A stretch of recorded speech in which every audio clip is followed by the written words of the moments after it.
Welcome back, students. Today we are going to start our second unit. In the second unit, we are going to learn a poem.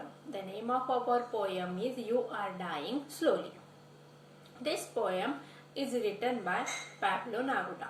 Pablo Neruda is one of the famous poet. Okay, he has written a very beautiful poem, a song, 20 love poems, and a song of despair. For this poem, he became very famous in a one night. He got a very publicity. He got too much publicity in a day for his love poems. Okay, so today we are going to learn this poem. In this poem, he has give us a roadmap to live the life. We have to live the life and enjoy the life. According to him, we did not have to stuck to our old things. We have to change the routine of our life. We have to travel, we have to read, we have to meet the peoples, and we have to get the various kinds of experiences in our life so that we will enjoy our life. So the poet gives us advice that if we are stick to one things, then you are dying slowly. Here the expression you are dying slowly, the poet has been used again and again. It means dying means you are not physically dead, but dying means you are losing the hope of happy and bright future. This is the meaning of this poem. So students, we are going to learn the meaning meaning into Marathi. Then we are going to start our poem. Okay, listen carefully. बघा विद्यार्थ्यांनो, आज आपण आपल्या second युनिटला सुरुवात करणार आहोत. आपल्या सेकंड युनिट मधली पहिली पोएम आहे 2.1 यू आर डाइंग स्लोली. ही पोएम लिहिण्यात आलेली पाब्लो नेरुदा यांच्याकडून. आता पाब्लो नेरुदा हे स्पॅनिश पोएट आहेत. त्यांनी फ्रेंच लँग्वेजमध्ये, स्पॅनिश लँग्वेजमध्ये खूप सारं लिखाण केलेलं आहे. त्यांचा जो कविता संग्रह आहे 20 love poems and song of despair, या कविता संग्रहाला त्यांना खूप प्रसिद्धी मिळाली. एका रात्रीमध्ये ते काय झालेले, फेमस झालेले आहेत. असे हे आपले पोएट आहेत. आता त्यांची ही जी पोएम आहे यू स्टार्ट डाइंग स्लोली, आता या ठिकाणी जर आपण शब्दशः अर्थ घेतला, डाइंग स्लोली म्हणजे काय, तुम्ही हळूहळू मृतावस्थेत जात आहात, अशा या पोएमचा शब्दशः अर्थ होतो. परंतु या ठिकाणी कवीला फिजिकल डेथ असं नाही सांगायचं आहे. तर या ठिकाणी डाइंग स्लोली याचा अर्थ होतो की आपण जे आपलं भविष्य आहे, उज्ज्वल भविष्य आहे, त्याची आशा आपण संपवून राहिलेलो आहे. आता असं का सांगितलं असेल कवीने, तर कवीने आपल्याला सांगितलंय बघा, आपल्या आयुष्य आपण कसं जगलं पाहिजे, रोड मॅप दिलेला आहे त्या ठिकाणी कवीने आपल्याला या पोएमच्या माध्यमातून, की प्रत्येकाने आपल्या आयुष्यामध्ये नवीन काहीतरी केलं पाहिजे. आपण लोकांना भेटलं पाहिजे, आपले अनुभव शेअर केले पाहिजे. लोकांशी लोकांशी भेट घेतल्यानंतर आपल्याला वेगवेगळे प्रकारचे अनुभव येत असतात. आपण पुस्तकं वाचले पाहिजेत, तिच्यामुळे आपल्या नॉलेजमध्ये भर पडणार आहे. आपण वेगवेगळ्या प्रकारच्या गोष्टी केल्या पाहिजेत, रंगीबिरंगी कपडे घातले पाहिजे. असं वेगवेगळ्या गोष्टी या ठिकाणी कवीने आपल्याला या कवितेच्या माध्यमातून सांगण्याचा प्रयत्न केलेला आहे. आणि त्याचबरोबर आपण जुन्या अशा गोष्टींना टिकून राहायचं नाही. समजा आपण एखादी जॉब करत आहोत आणि त्या जॉबमध्ये जर आपण खुश नाही आहोत, तर आपण काय केलं पाहिजे, तो जॉब सोडून नवीन जॉब घेतला पाहिजे. किंवा आपले जे रिलेशन्स आहेत त्या रिलेशनमध्ये आपण जर हॅपी नसू तर आपण ते रिलेशन्स काय केले पाहिजे, गिव्हअप केले पाहिजे. असा मेसेज या ठिकाणी या कवितेच्या माध्यमातून कवीने आपल्याला देण्याचा प्रयत्न केलेला आहे. चला तर मग विद्यार्थ्यांनो, आपल्याला ही कशी आहे, इन्स्पायरेशनल अँड मोटिवेशनल पोएम आहे की जी आपल्याला आयुष्यामध्ये नवीन आयुष्य माणसाने जगलं पाहिजे. नवीन आयुष्य म्हणजे नवीन या ठिकाणी बघा, आपले स्वप्न बघितली पाहिजे आणि ती स्वप्न साकार करण्याची हिंमत या ठिकाणी माणसाने केली पाहिजे. आता डॉक्टर बाबासाहेब आंबेडकर म्हणतात की तुमच्या खिशात जर 2 रुपये असतील तर तुम्ही काय केलं पाहिजे, 1 रुपयासाठी 1 रुपया हा तुमच्या उदरनिर्वाहासाठी ठेवा आणि दुसऱ्या 1 रुपयाचा तुम्हाला काय करायचं आहे, तर पुस्तकं विकत घ्यायची आहे.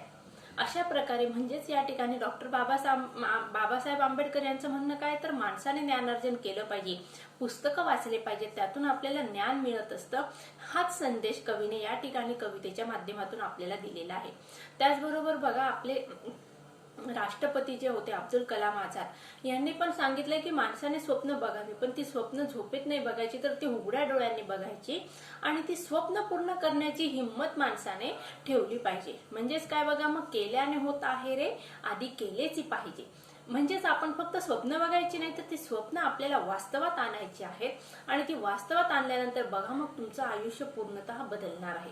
असा हा मेसेज आपल्याला या कवितेच्या माध्यमातून कवीने दिलेला आहे. चला तर मग विद्यार्थ्यांना आपल्याला पोएम सुरू करायची आहे. प्रत्येकाने पुस्तक ओपन करायचं आहे. पेज नंबर काढा 42. आता म्हणजे मी बघा या पोएमला मग दोन मीनिंग आहे, deeper meaning and upper meaning. आता डीपर मीनिंग म्हणजे काय, खोलवरचा असलेला अर्थ, आणि अप्पर मीनिंग म्हणजे काय, लाईनचा जो आपण शब्दशः जो अर्थ घेणार आहोत पण तो अर्थ आपल्याला डीप मध्ये त्याचा अर्थ लावायचा आहे. बघूया मग चला. If you do not travel, if you do not read, if you do not listen to the sounds of life, if you do not appreciate yourself, you start dying slowly. काय सांगितलंय बघा या ठिकाणी पहिल्या स्टांजामध्ये, if you do not travel, तुम्ही जर प्रवास केला नाही. If you do not read, do not read म्हणजे तुम्ही पुस्तकं वाचले नाही. If you do not listen to the sounds of life, आता साऊंड्स ऑफ लाईफ म्हणजे आयुष्याचा आवाज. आता आयुष्य म्हणजे काय, आपला लाईफ आहे, त्याचा आवाज कधी काढत असतं का आयुष्य, तर नाही. तर या आयुष्यामध्ये किंवा आपण आयुष्य जगत असताना वेगवेगळ्या गोष्टीचा अनुभव घ्यायचा आहे आपल्याला. जे वेगवेगळे लोक भेटत असतात त्यांच्या अनुभवाच्या माध्यमातून आपल्याला आपलं आयुष्य समृद्ध करायचं आहे. म्हणजेच आपल्या आजूबाजूला जे लोक आहेत त्यांच्या सुखदुःखामध्ये आपल्याला समाविष्ट व्हायचं आहे, असं या ठिकाणी कवीला सांगायचं आहे. If you do not listen to the sounds of the life, if you do not appreciate yourself. आता या ठिकाणी appreciate म्हणजे काय, आपण स्वतःचं कौतुक करायला पाहिजे. आता काय म्हटलं बघा या ठिकाणी कवीने, if you do not appreciate yourself, जर तुम्ही स्वतःचं कौतुक केलं नाही, तर या ठिकाणी स्वतःचं कौतुक करणे म्हणजे काय, या ठिकाणी बघा आपण आपल्या स्वतःवर आपला विश्वास ठेवला पाहिजे की नाही मी ही गोष्ट करू शकतो. I am able to do this thing, माझ्यामध्ये तेवढी कुवत आहे, माझ्यामध्ये तेवढी ॲबिलिटी आहे की मी या गोष्टी करू शकतो. मग या ठिकाणी आपण आपल्या स्वतःवर काय करायचं आहे, आत्मविश्वास ठेवायचा आहे. यू स्टार्ट डाईंग स्लोली, तुम्ही हळूहळू काय होत आहात, मरणाच्या दाराकडे झुकत आहात. म्हणजेच काय, मग तुमच्या आयुष्याकडून ज्या अपेक्षा आहेत, तुमचे जे होपफुल ब्युटिफुल असं सुंदर असं फ्युचर आहे, त्याच्या आशा काय होऊन राहिलेल्या हळूहळू संपुष्टात येत आहेत. बघूया विद्यार्थ्यांना परत एकदा अर्थ सांगते मी पहिल्या स्टांजाचा. If you do not travel, जर तुम्ही प्रवास केला नाही. If you do not read, जर तुम्ही पुस्तकं वाचली नाही. If you do not listen to the sounds of life, तुम्ही आयुष्याचा आनंद घेतला नाही. निसर्ग जे आहे आपल्या भोवतीचं, त्या निसर्गामध्ये होणारे जे बदल आहे, उन्हाळ्यातील बदल, पावसाळ्यातील बदल, हिवाळ्यातील बदल, पक्ष्यांमधील येणारे वेगवेगळे त्यांच्या आवाजांमध्ये होणारे मधुर जे गाणे आहेत, त्या गाण्यांचा जर तुम्ही अनुभव घेतला नाही, तर मग काय होणार आहे बघा, इफ नाही काय पॉसिबिलिटी आहे, तुम्ही जर असं केलं नाही. म्हणजे सगळ्या लाईनची स्टार्टिंग कशाने झाली बघा, इफने झालेली आहे, आणि नंतर मग त्याच्यानंतर काय त्याचा परिणाम होणार आहे, तर यू स्टार्ट डाईंग स्लोली. म्हणजेच मग तुम्ही काय करत आहात, तुमचं जे ब्राईट फ्युचर आहे त्याची होप किंवा आशा या संपुष्टात येत आहेत. म्हणजे या ठिकाणी ऍडवर्ब क्लॉज ऑफ कंडिशन या ठिकाणी कवीला या लाईनच्या माध्यमातून सांगायचं आहे. असं केलं तर असं होईल, तुम्ही असं नाही केलं तर असं होणार आहे, असं या ठिकाणी कवीला या लाईन्सच्या माध्यमातून आपल्याला सांगायचं आहे. बघूया परत एकदा. If you do not travel, तुम्ही प्रवास केला नाही. If you do not read, तुम्ही पुस्तकं वाचली नाही. आता पुस्तकं वाचली मग तुम्ही काय म्हणणार, मॅडम आम्ही शाळेत पुस्तकं वाचतोच ना, अजून कोणती पुस्तकं वाचायची. बघा विद्यार्थ्यांनो, हे तुम्ही काय करत आहात, पुस्तकं वाचणे शाळेतील म्हणजे तुम्ही तुमचं अकॅडमिक जे करिअर आहे ते तुम्ही फुलफिल करत आहात, किंवा तुम्हाला डिग्री मिळवायची आहे, आयुष्यामध्ये सेट व्हायचं आहे, त्यासाठी तुम्ही हे जे अकॅडमिक पुस्तकं आहेत, एज्युकेशनल बुक्स रीड करत आहात. परंतु आता मोठमोठे जे व्यक्ती आहेत त्यांचं चरित्र वाचल्यानंतर आपल्याला इन्स्पायरेशन मिळत असते. या व्यक्तींनी आयुष्यामध्ये कशा प्रकारे धडपड केली आणि कशा प्रकारे आपलं टार्गेट अचीव केलेलं आहे हे आपल्याला त्यांचे आत्मचरित्र वाचून माहिती मिळत असते. त्याचबरोबर मग आपण बघा निसर्गपर पुस्तकं वाचली तर आपल्याला निसर्गातील म्हणजे जगामध्ये वेगवेगळे आश्चर्य आहेत त्या आश्चर्यांची माहिती मिळत असते. वैज्ञानिक कथा वाचल्यानंतर आपल्याला विज्ञानामध्ये असणाऱ्या वेगवेगळ्या गोष्टी, चमत्कार जे आपल्याला माहित नाही आहे त्या गोष्टींची माहिती मिळत असते. म्हणजेच मग थोडक्यात काय होतं, आपलं जे ज्ञान आहे ते प्रगल्भ होत असतं. चार चौघांमध्ये ज्यावेळेस आपण बसत असतो त्याच्या गप्पांमध्ये समाविष्ट होण्याची ताकद आपल्याला त्या ठिकाणी येत असते. कशाच्या माध्यमातून, ज्ञानाच्या माध्यमातून. If you do not appreciate your self, आणि तुम्ही जर स्वतःचं समर्थन केलं नाही किंवा कौतुक केलं नाही तर त्या ठिकाणी काय होऊन राहिले बघा, यू स्टार्ट डाईंग स्लोली. म्हणजेच तुम्ही त्या ठिकाणी तुमचं जे फ्युचर आहे, ब्राईट फ्युचर आहे, त्याच्या होप्स कशा होत आहेत, कमी होऊन राहिलेल्या आहेत. अशा प्रकारे विद्यार्थ्यांनो या ठिकाणी पहिल्या स्टांजामधून कवीने काय सांगितलंय, जर तुम्ही असं आयुष्य नाही जगला तर तुमचं ब्युटिफुल जे आयुष्य आहे ते कसं होणार आहे, संपणार आहे. बघूया आता इंग्लिश टू इंग्लिश मी लाईनचा मीनिंग सांगते हा. In the first stanza the poet starts the poem, the first line of the poem with the adverb clause of condition. If he uses if, means he said that if you do not do this thing, then your future is not very bright. Your future is dark. So you have to do these things. Which things you have to do? You have to travel around the world. You have to read the books. You have to enjoy the nature, beauty of the nature. And as well as you have to appreciate yourself. You have to perfect, you know that you are an able or perfect human being. You have to believe on yourself. Okay, this is the meaning of the first stanza. And if you do not do all about things, then you are losing the hope of your bright happy future. This is the meaning of our first stanza. So let us start second stanza. When you kill your self-esteem, when you do not let others help you, you start dying slowly. आता बघा second stanza हा फक्त 3 lines आहे. त्या ठिकाणी काय सांगितलंय बघा, when you kill your self-esteem. आता सेल्फ एस्टीमचा अर्थ या ठिकाणी a feeling of being happy with your own character and abilities and self-respect. म्हणजे या ठिकाणी आत्मसन्मान. सेल्फ एस्टीमचा अर्थ काय होतो मग, आत्मसन्मान. बघूया, when you kill your self esteem, ज्यावेळेस तुम्ही स्वतः तुमचं आत्मसन्मान पायंदळी तुडवत आहात. when you do not let others help you, आणि ज्यावेळेस तुम्ही दुसऱ्यांना तुम्हाला मदत करू देत नाही. you start dying slowly, तुम्ही हळूहळू काय होत आहात, तुमचं जे फ्युचर आहे ते अंधकारमय होऊन राहिलेलं आहे. आता या ठिकाणी बघा सेल्फ एस्टीमचा अर्थ आपल्याला काय घ्यायचा आहे. या ठिकाणी बघा विद्यार्थ्यांनो, आता आपण वेगवेगळ्या फील्डमध्ये जॉब करत असतो. आता या ठिकाणी जॉब करणं म्हणजे आपल्या प्रपंचाचा एक भाग आहे. आयुष्य जगण्यासाठी आपल्याला चरितार्थ भागवण्यासाठी जॉब करावा लागत असतो. आता काहींना मजबुरी म्हणून त्या ठिकाणी जॉब करावा लागत असतो. त्या ठिकाणी त्यांच्या मालकाकडून त्यांना त्रास होत असेल किंवा त्यांच्या आत्मसन्मानाला त्या ठिकाणी काय केलं जात असेल, तुडवलं जात असेल, लोकांचा अपमान होत असेल, त्या ठिकाणी त्यांना चांगली वागणूक दिली जात नसेल, तर या ठिकाणी काय मग सेल्फ एस्टीमचा म्हणजे त्यांचा जो आत्मविश्वास आहे आणि त्याचबरोबर त्यांचा स्वतःबद्दलचा जो अभिमान आहे तो पायंदळी तुडवला जात आहे. आता या ठिकाणी बघा आपण एक उदाहरण घेऊया. आता बघा वेगवेगळे जे गव्हर्नमेंटचे अधिकारी असतात ते काय करतात, लाच घेत असतात. आता या ठिकाणी लाच घेणं म्हणजे काय मग, सेल्फ एस्टीम म्हणजे सेल्फ रिस्पेक्ट गमावणं आहे. आता या ठिकाणी बघा प्रामाणिकपणे काम करणाऱ्या लोकांचं नाव आयुष्यभर घेतलं जात असतं किंवा त्यांच्या मृत्यूच्या पश्चात सुद्धा त्यांचं नाव समाज घेत असतं किंवा इतिहासामध्ये त्यांची नोंद होत असते. पण त्याचबरोबर बघा जे लोक या ठिकाणी आपण म्हणूया भ्रष्टाचार करत असतात, त्या लोकांना कोणी समाजामध्ये आदर देत नाही.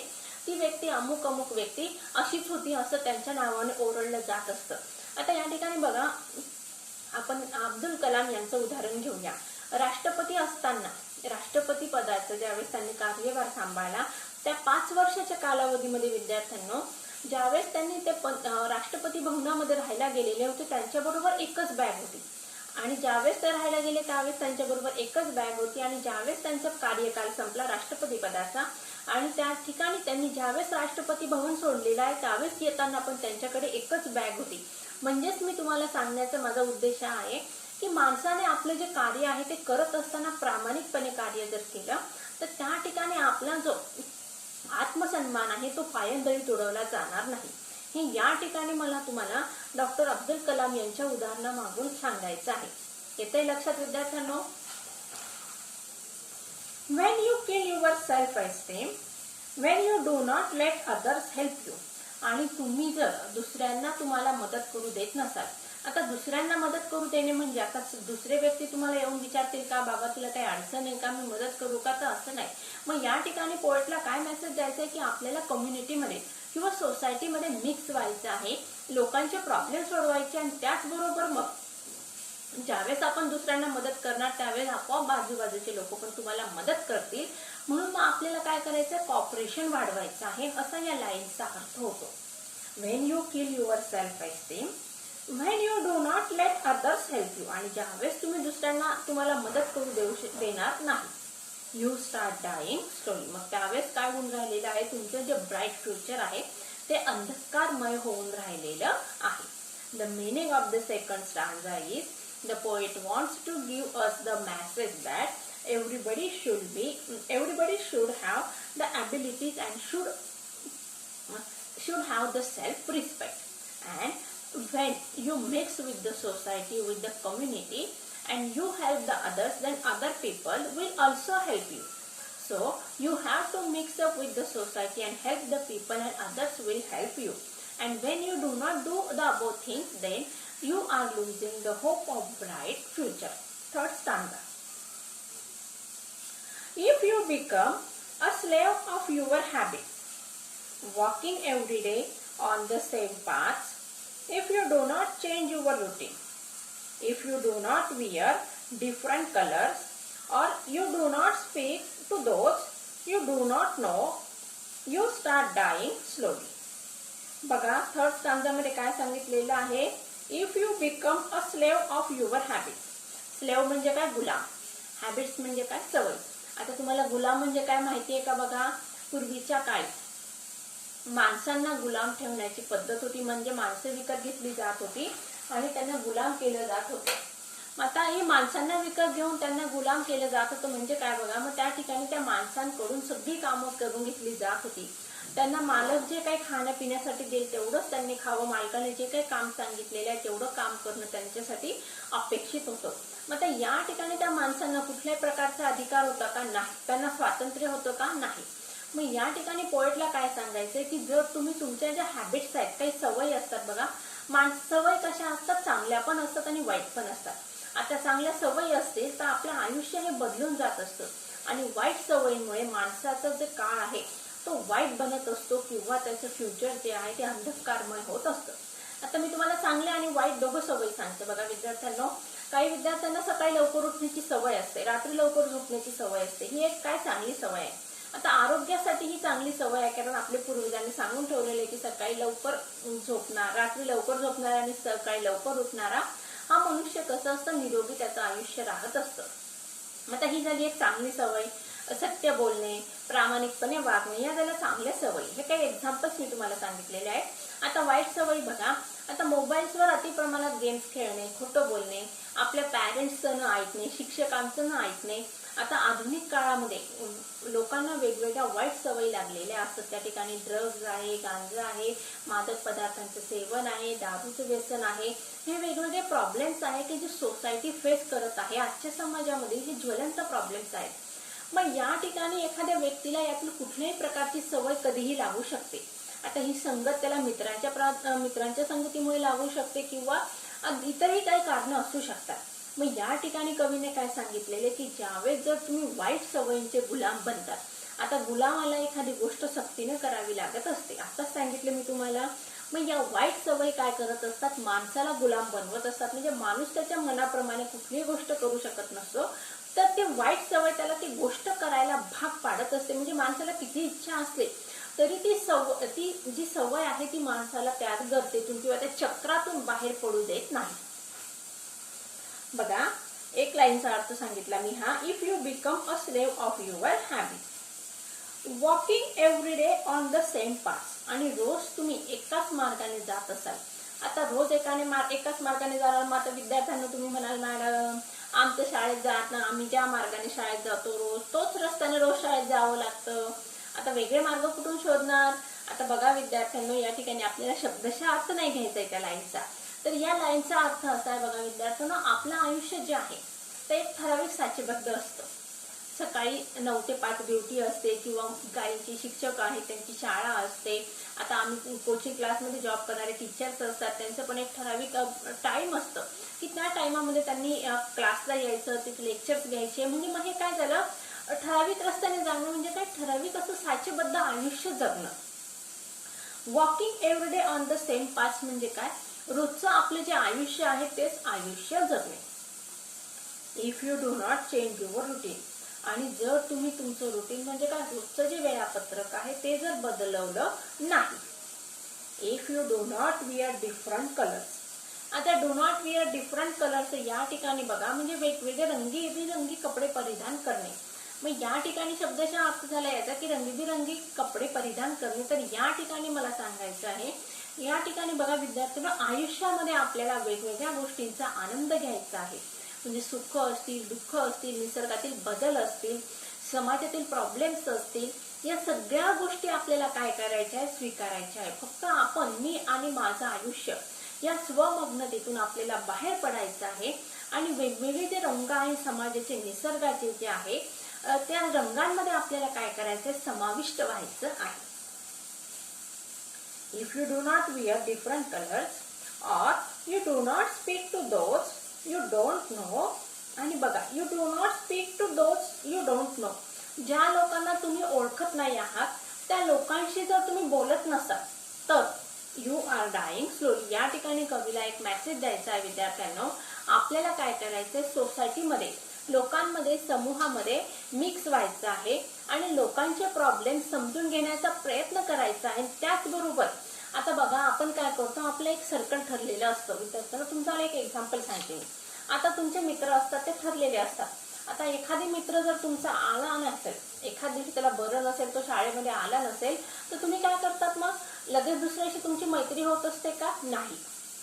वर्गात भरपूर विद्यार्थी असतात पण त्या ठिकाणी तुमची मैत्री फक्त ठराविक विद्यार्थ्यांशीच असते. मग या ठिकाणी तुम्ही बाकीच्यांशी बोलायला जाणार का, नाही. आता आपले जे शेजारी पाजारी असतात त्यांच्याशी आपली ओळख असते, आपण त्यांना मदत करायला तत्पर असतो. पण रस्त्याने समजा एखाद्या व्यक्तीचा अपघात झाला, आता त्या ठिकाणी पटकन लोक धावतात का, तर नाही. आता काय झालेलं आहे बघा, लोकांना दुसऱ्यांना मदत करण्यामध्ये इंटरेस्ट पण नाही राहिला आणि वेळ पण नाही राहिलेला आहे. मग या ठिकाणी कवीला काय सांगायचं आहे की आपल्याला काय करायचंय, समाजामध्ये मिक्स व्हायचं आहे, लोकांचे प्रॉब्लेम सॉल्व्ह करायचे आहेत, अनोळखी लोकांशी मैत्री करायची आहे. म्हणजेच आपल्याला या समाजाचा एक घटक व्हायचा आहे की जो या समाजाला काहीतरी देणं लागतो आणि आपण ते देणं फेडण्याचा प्रयत्न करायचा आहे. असा मेसेज या ठिकाणी कवीला सांगायचा आहे. चला मग लाईन टू लाईन इंग्लिश मध्ये मेसेज बघूया आपण या पोएटला काय द्यायचं आहे. In the third stanza, the poet wants to tell us or wants to give us a message that we have to leave our bad habits. The bad habits did not helpful for our bright future. And we should change our life, the way of our life. We should change our routine. And also we have to enjoy the beauty of the nature.